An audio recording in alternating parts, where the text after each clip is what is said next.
Hey, hi everyone. Welcome to Unit Masters Cohort 7. We're in the first week of our 6 weeks program for free training in blockchain fundamentals and understanding of blockchain economy. And this week we speak about the topics decentralization, Web3, and Internet of Value. We already heard in the previous master session about the decentralized internet. And this session we have Alice with us. And Alice has been in the field for quite a long time. She's currently working with Skynet also. And Skynet is a decentralized internet storage data provider.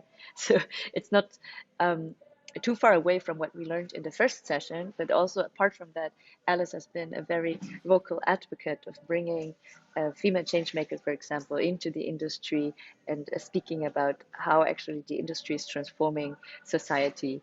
And so I'm very, very happy for her to share her high level insights and help us, all of us who are new to the field to understand how to map out the field and how to see what are actually the trends that have been coming into the field and maybe also give an outlook on what is there to be expected by the people in the industry. Thanks a lot, Alice. It's wonderful to have you with Thank you. us. The stage is all yours, so maybe you can Okay, share, and then if anybody has questions, you can write that into the chat, and then at the end of Alice sharing, we can read them out and discuss about them. awesome. Hi, everyone. My name is Alice Hlidkova, and I work with international companies to develop their marketing and growth strategies. So I also work on mainly on the internal and external communications. What that looks like is developing the departments or teams, and then externally working on PR initiatives. So currently I am at Skynet Labs, and that is a content and application hosting platform, which brings decentralized storage to its users, creators, and app developers. Today's talk is going to be around decentralization and the Internet of Value. So I've structured this presentation into 3 parts. First, I'll discuss decentralized internet and what it means. Second, the Internet of Value, and finally, skill development and what that looks like for people who are trying to get into this space. Lastly, I will address Yip's comment about what has changed in the industry. So if you allow me to, I'll go ahead and begin. Are there any, before I begin, how many of you have a technical background versus a non-technical? So I can just know who the technical people are in the room and the non-technical. Maybe just Yip, you might tell me that. All right, got a couple. Maybe leave it in the chat. You can also use the emotions, the reactions. If you're The wave. technical, use the thumbs up, and if you're non-technical, use a heart. Then it sums up by itself. Yeah, let's take a moment so we can do a count, and then I'll better understand who the audience is. Yeah, we have around 40, 60. Okay, so 40 technical and 60 non-technical? Yeah, yeah. Okay, great. So it's wow, that's actually really great. That's one thing that has changed in the industry. Before, it was mainly technical software developers that would run into these virtual and in-person meetings. So that's great. Definitely a lot more demand there from people who may not have the technical everywhere. Great. Okay. So let me go ahead and begin with decentralized internet. So basically, what this means is that the user takes control of their own lives. As we know, the data is collected by corporations, and then they sell the data, monetizing it, and leaves out the user having a benefit of any sort. But there's a caveat. So if we're looking at the blockchain industry, while smart contracts are fully decentralized, the developer teams still have control over the users through their control of the front end.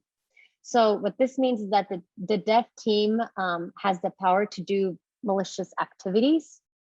So if you control from a user point of view, the front end, you also control which smart contracts the user is talking to on the blockchain. So the developer team could change the front end to execute a sort of a clandestine hard fork of the control, and it puts the users on malicious, unaudited code, even though the original smart contract was both audited and secure. So there's still a lot of control that the developer teams have when it comes to developing applications or using the blockchain technologies.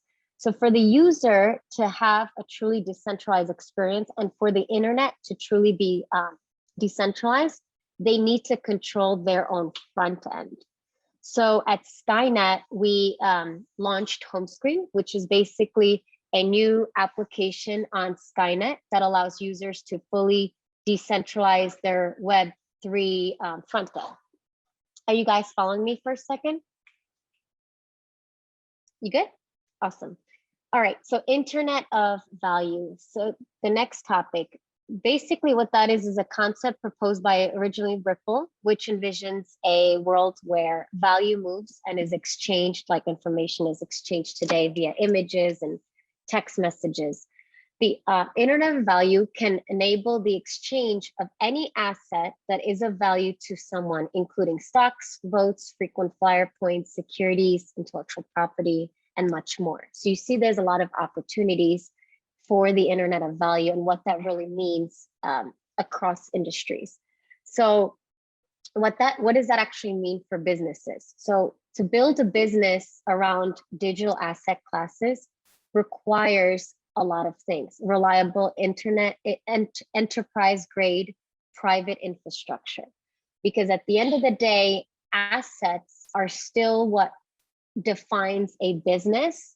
And as you know, because of intellectual property and because of insider trading information, the information of a business, which what makes it profitable, cannot be fully decentralized. The only way to sort of do that is if you create an open source code, because with open source software, a unique code, because with open source software, there's still that risk of security and the assets being stolen.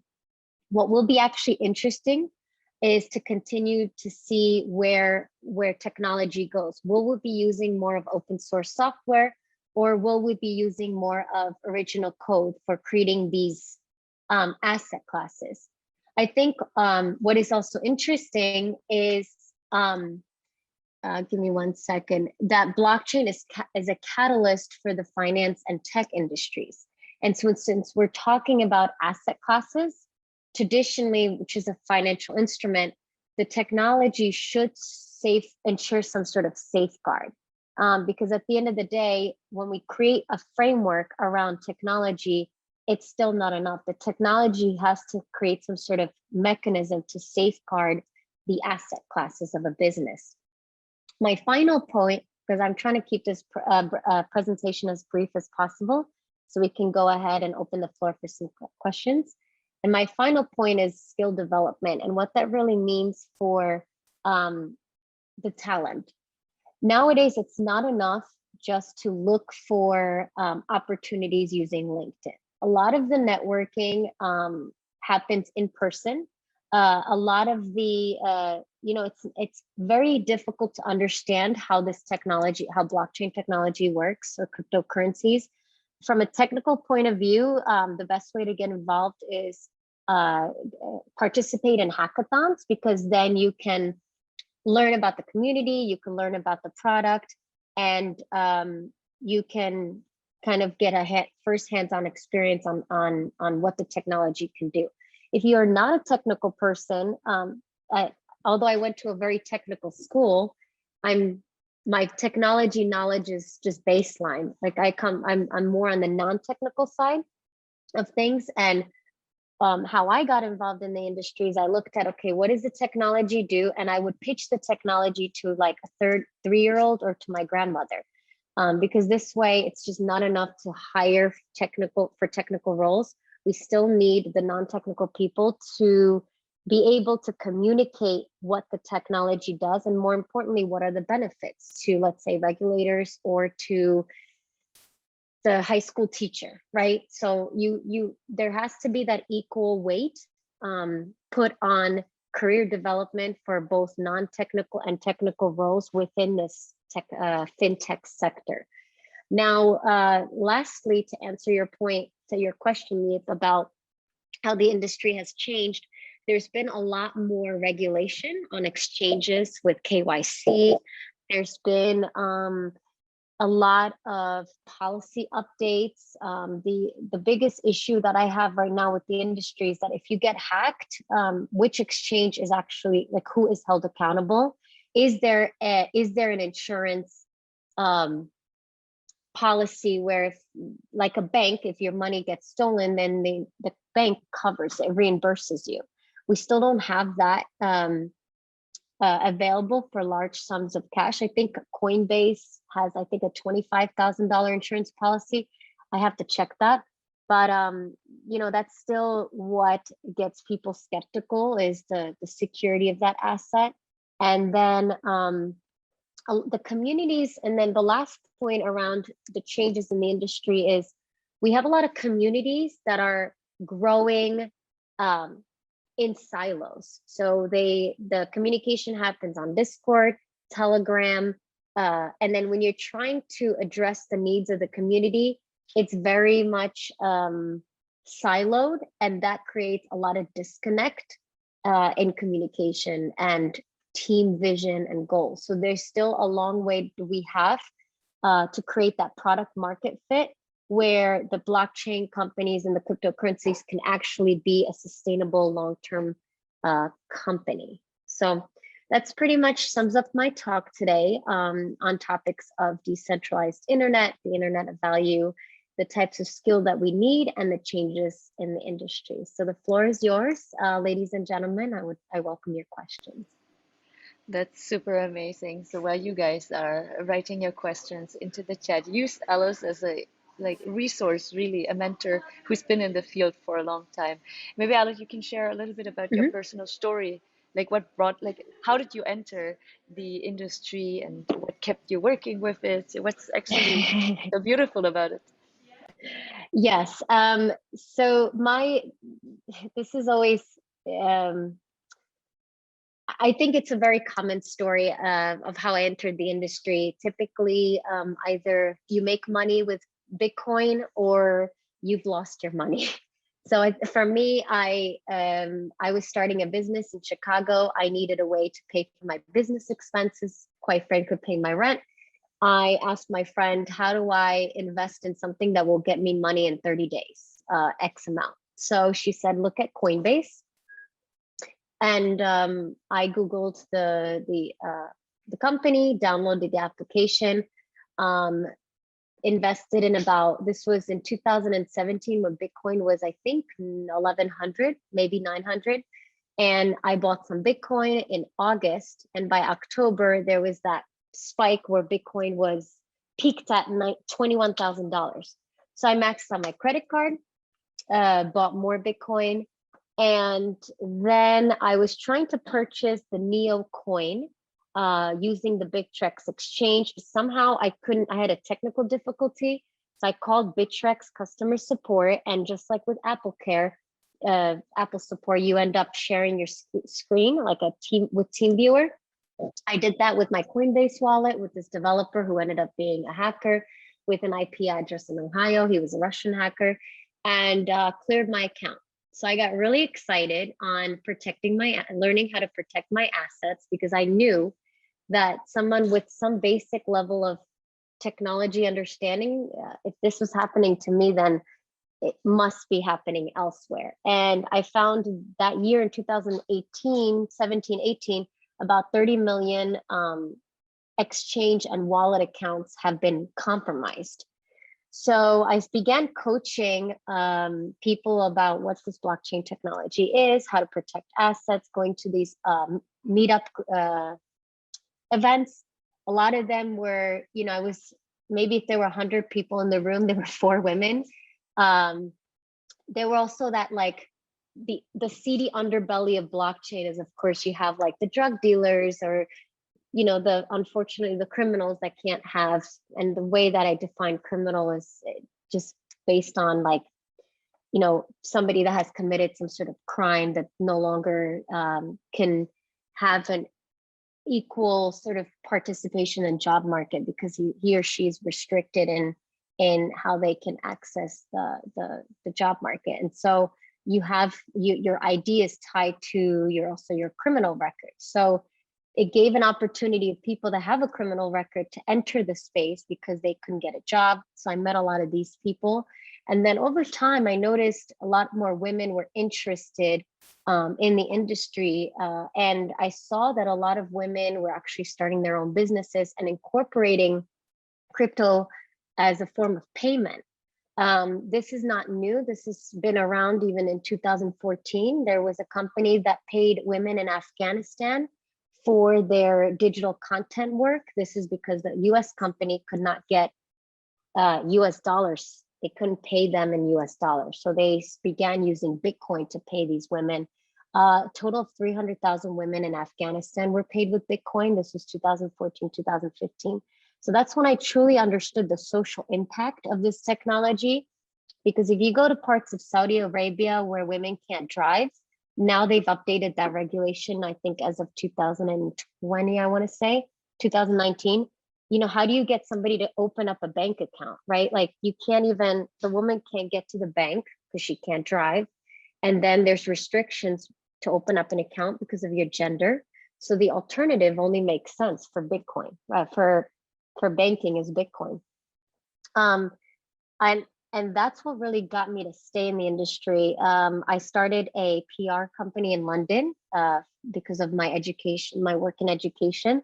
And when I sold my shares earlier on this year, I kind of took a break. I needed to reassess some things and understand, you know, what I'm going to do with the industry and how I'm going to contribute.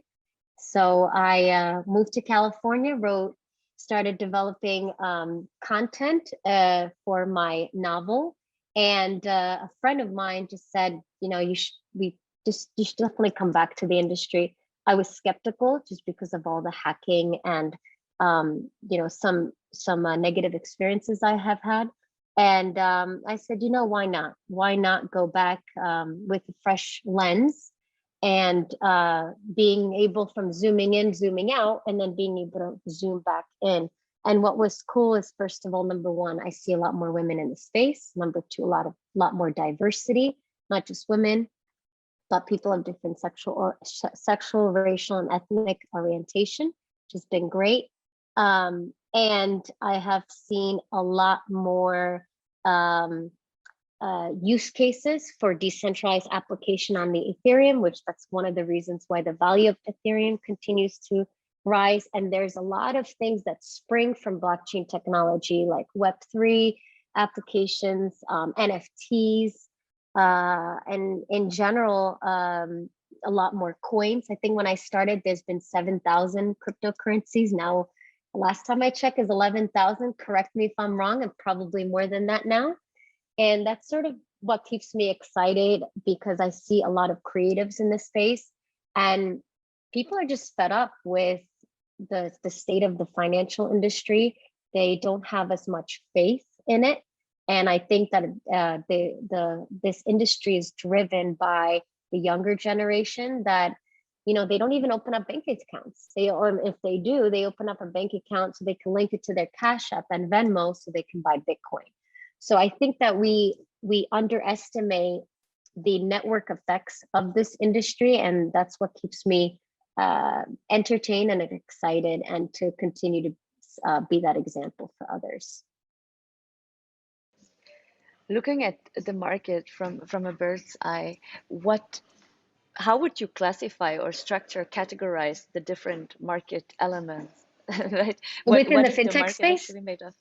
Yeah, within the fintech or the blockchain industry in general, how would you actually cluster it and then explain it to, I don't know, your grandmother or any other person who's like, wow, what is this industry? Is it just Bitcoin, or what else is there? And then are there other parts than just protocols or blockchains? So that is actually a really good question. The way that, so it's interesting because the market segments, you have various market segments. You have digital payments, right? Something like Bitcoin, for example. You have savings and investments. You have distributed ledger technology, and you have credit. you see a lot more credit card companies that are allowing you to purchase Bitcoin, but of course they still charge that 3%. You see a lot of opportunities to invest, for example, staking in your Ledger Live application, or even on Kraken Exchange, for example. You have distributed ledger technology on which other applications are built. And that's kind of like the 4 main segments. And then you have something called an ecosystem. And what's interesting is that the ecosystem encompasses all of that. It could be part of all of these individual segments, but in a way, it is its own segment. And what I mean by that, it's almost like its own social network where knowledge is exchanged and where information is shared, typically the way that it was when first Facebook came out. You kind of had this ecosystem, digital ecosystem. You didn't really know what it was. And then in the next couple of years, you found out it's called a social media network. So you have these 4 segments, and then you have the ecosystem. And then I would also argue that the NFT is part of an ecosystem. Thank you. But it's linked to credit, digital payment, savings, and distributed ledger technology. So there's like, I wouldn't be able to put a hierarchy on it, but it's just, that's sort of the best way to think about this, to my understanding. I guess I totally agree with you. It's really, really difficult at this stage of the industry to really classify it, because all the interlinks and so on, even when we just look at NFTs or just look at DeFi, and then what is the difference and what is actually similar concepts, just using different terminology, and where are they interacting with each other. All of this is not very clear. It's true. And then like DeFi, right? It's not, it's a market segment that encompasses credit and encompasses distributed ledger technology. It encompasses an ecosystem. Yeah. So it's not clearly defined yet. And then with NFTs, you can also do DeFi. Exactly. Yes. So everything, as we're speaking, like a lot of thousands of builders are actually building little puzzle pieces, and then they need to be matched together and build bigger clusters. And nobody actually at this very moment has a good overview of everything that's happening. We have a question from the audience. Hence the silo. That's what I mentioned about the silo. Totally, yeah. Ignacio is asking, what would be the base foundations to form a healthy crypto ecosystem from your view? Okay, so what would be the healthy foundation to form a healthy, what was it?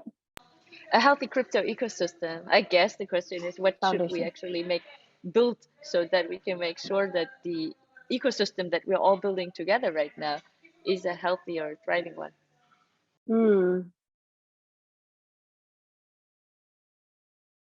Well, I guess we would have to define what is healthy, right? Does healthy mean, creating those better security mechanisms so that you don't lose your assets? Does healthy mean ensuring a better customer support feature on these companies? Does healthy mean access to this technology, and mainly access to the education? I think that, I guess what I see as healthy are all 3. So better security measures.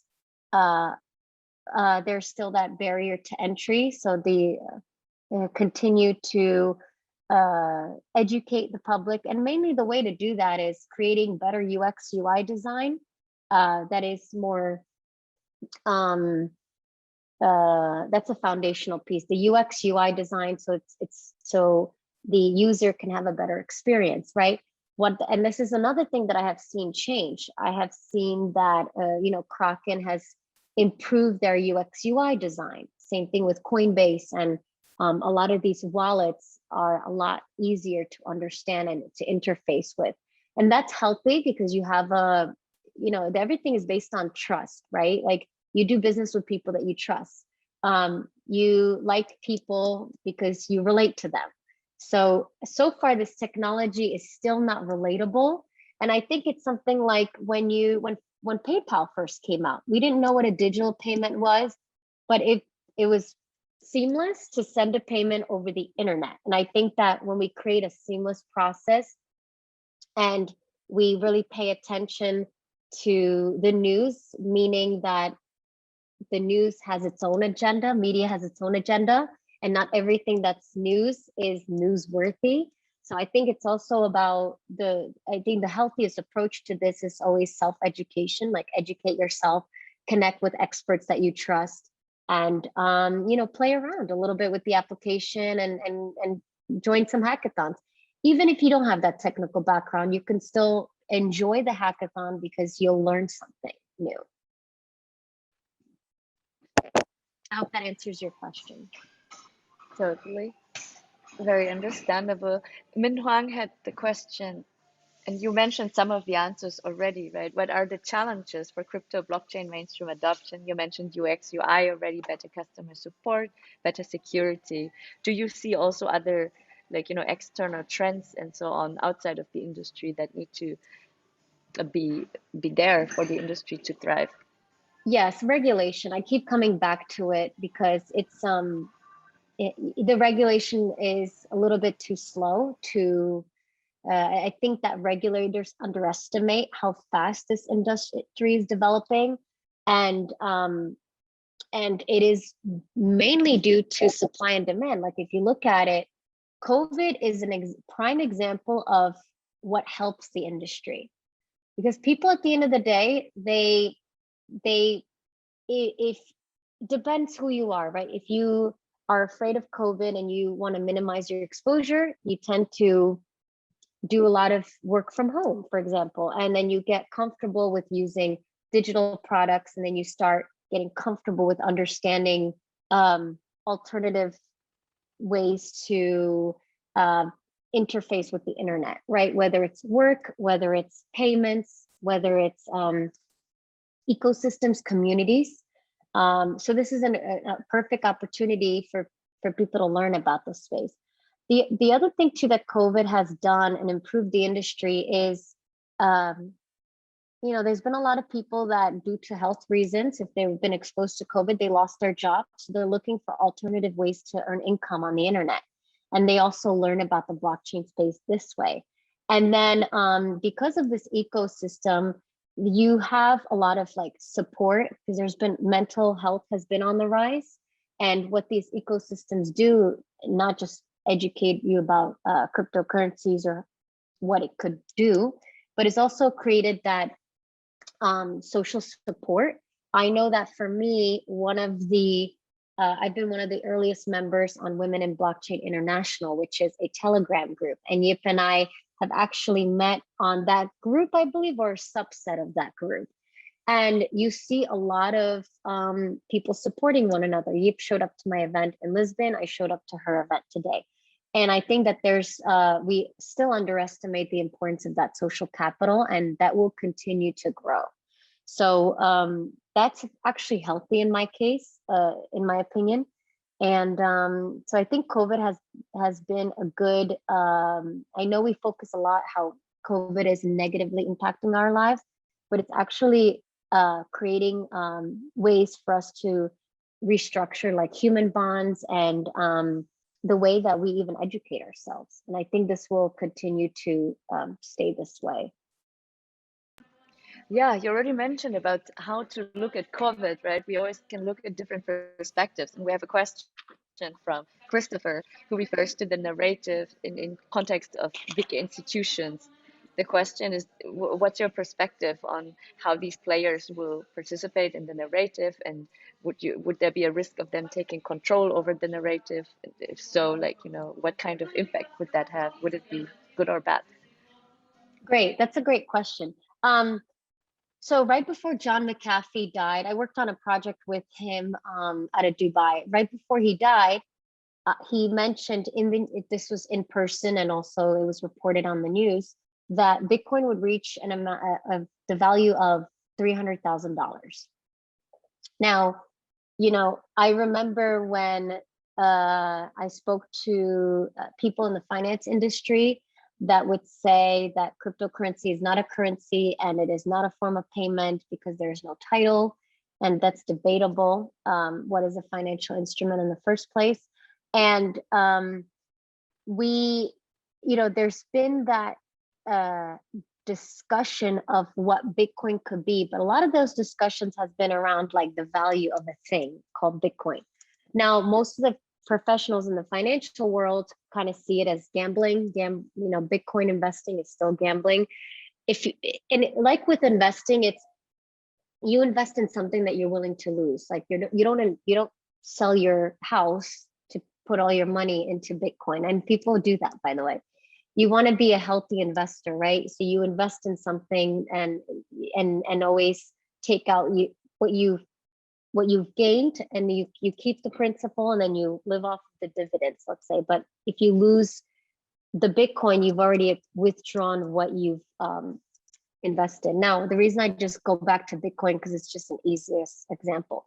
So I think that when we saw Bitcoin reach 21,000, and then we saw 30,000, 60,000, we've had a lot of big players individually invest, and then we see a lot of family office and hedge funds have 10% of their portfolio in cryptocurrencies.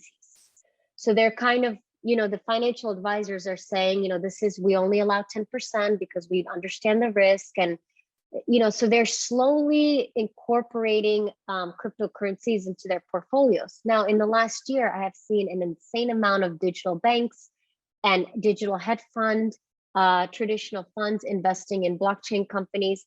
A lot of VCs getting excited about it. As Accel Partners out of Silicon Valley or Grayscale, they invest. They're setting aside hundreds of millions of dollars and billions of dollars that they want to invest. What's interesting about that is that you see a disconnect of there's a lot more companies in the blockchain space that see their value, and they're actually not taking VC or angel capital because they don't want to give up a large chunk of their company, because they understand actually the value of the technology. I think that, again, there's speculation that Bitcoin is going to be 500,000. I don't know what the cap is. I don't know where the ceiling is, but I can tell you that you will definitely see a lot more players, big players, institutional players that will continue to invest in cryptocurrencies. I just don't know what the ceiling is and what that looks like. It could be a dot-com boom where just one day things change and we lose it all. But I do think that for the next 5 years, we should be okay.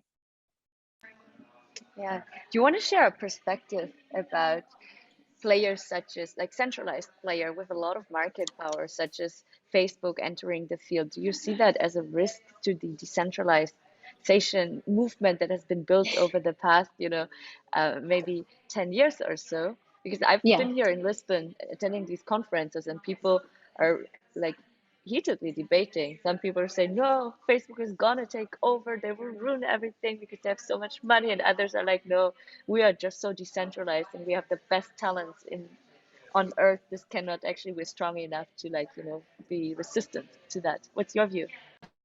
I love this question. I remember when in 2018, what's his name from it was Zuckerberg that announced the Libra coin. Do you remember that? It was like 2018 or 19. He announced the Libra coin, and 6 months later, it was Diamond from Chase. Either it was Diamond from Chase that first announced a cryptocurrency that he was going to create, or it was Zuckerberg, but they were 6 months within each other. It set off alarms with the SEC. And so the SEC around that time sent a cease and desist letter to Ripple, to Telegram. Telegram came later.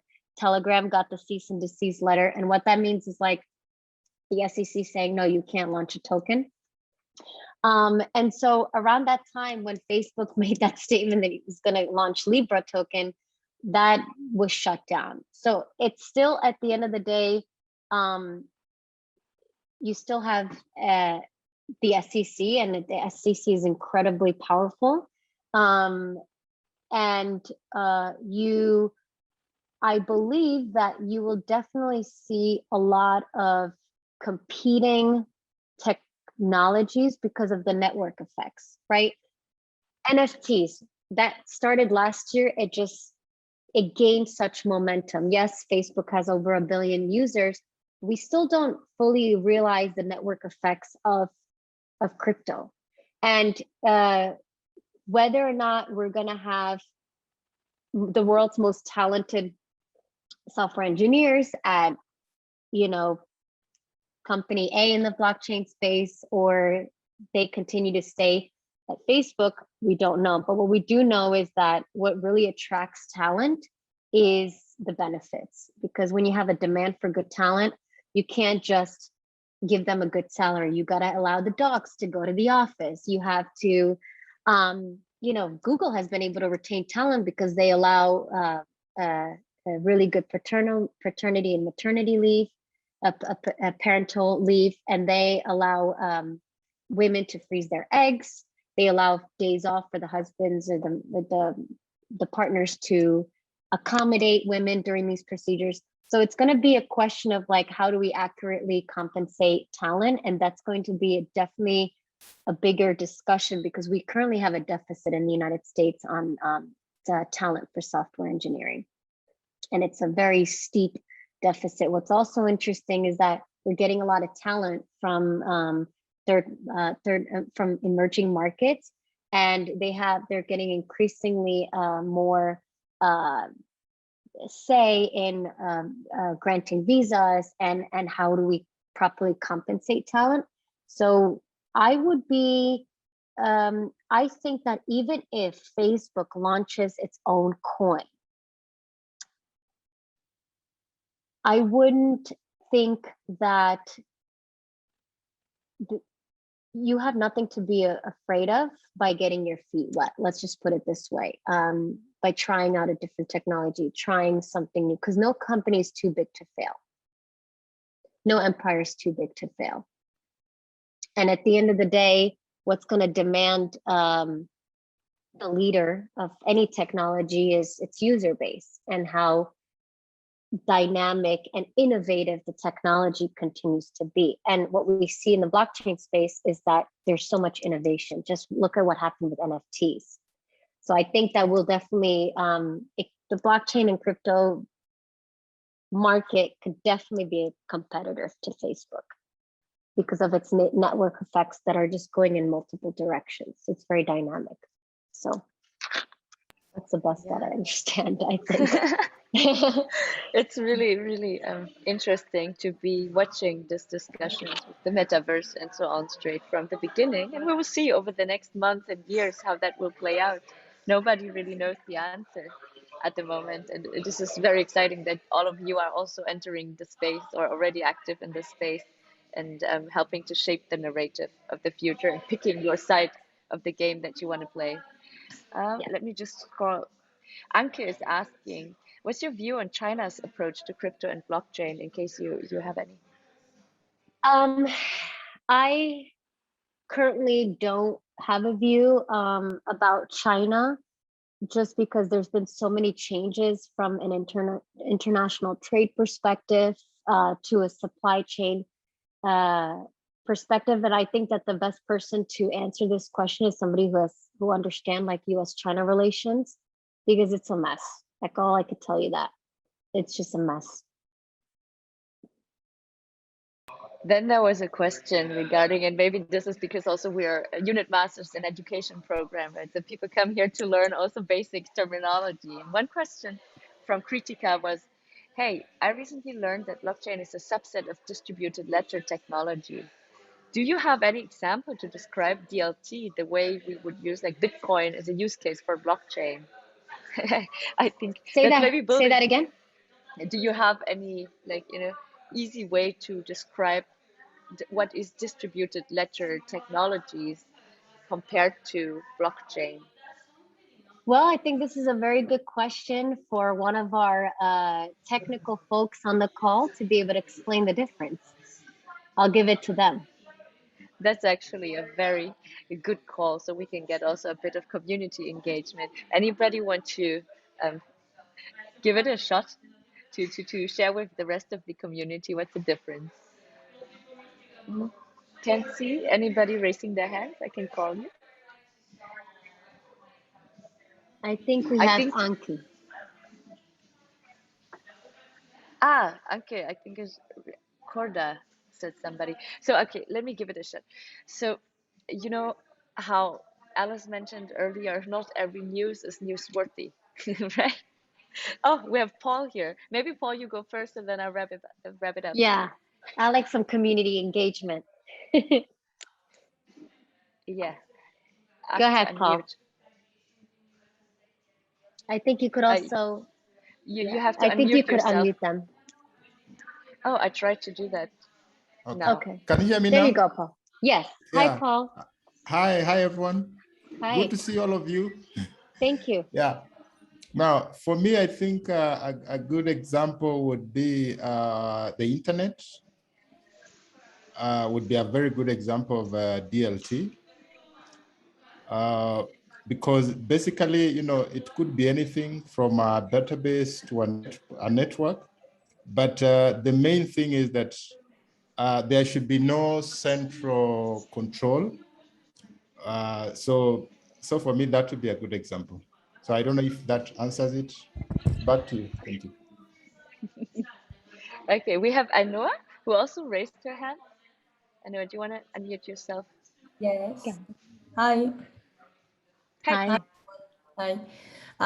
So briefly, I will try it. So for me, when I thought I understood the difference, it really comes into blockchain is really open and DLT is private. So an example of DLT could be like a community of farmers that, for example, they want to have a common database to share all the grain that they have, and they want to collaborate with each other, and they don't want everyone to know what they're doing. So they build a decentralized blockchain, so a decentralized DLT, not a blockchain, a decentralized like technology to really share this information. But this information is not open to someone without this group.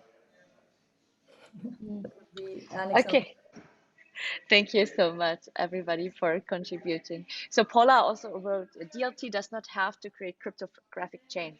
So I guess looking at the bigger picture level is looking blockchain may be a subset of the distributed ledger technology, like Paul already mentioned, that this is like a technology that is distributed, so not centralized, right? And a blockchain has different blocks. So you would imagine it being like an Excel table, and every row that is added to that ledger that represents a synchronized and harmonized database for transactions that have happened across the history of that ledger.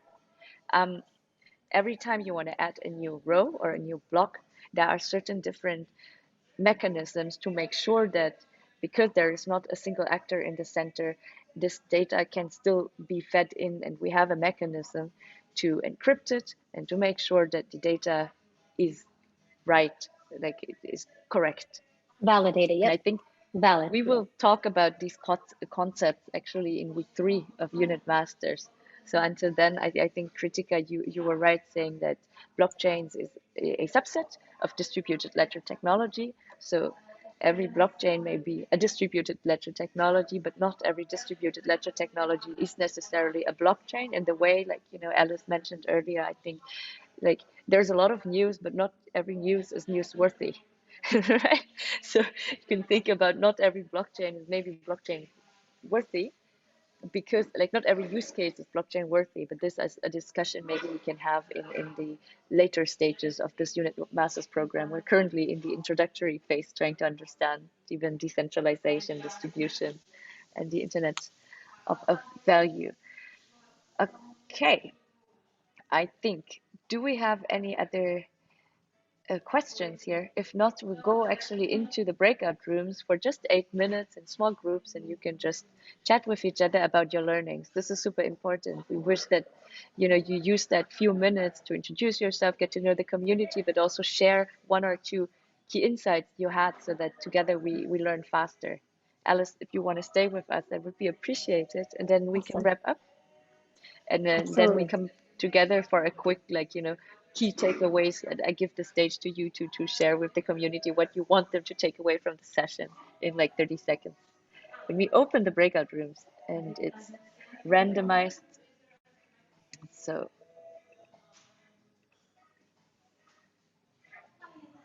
it should pop up now in your screen, and then you should be able to join one.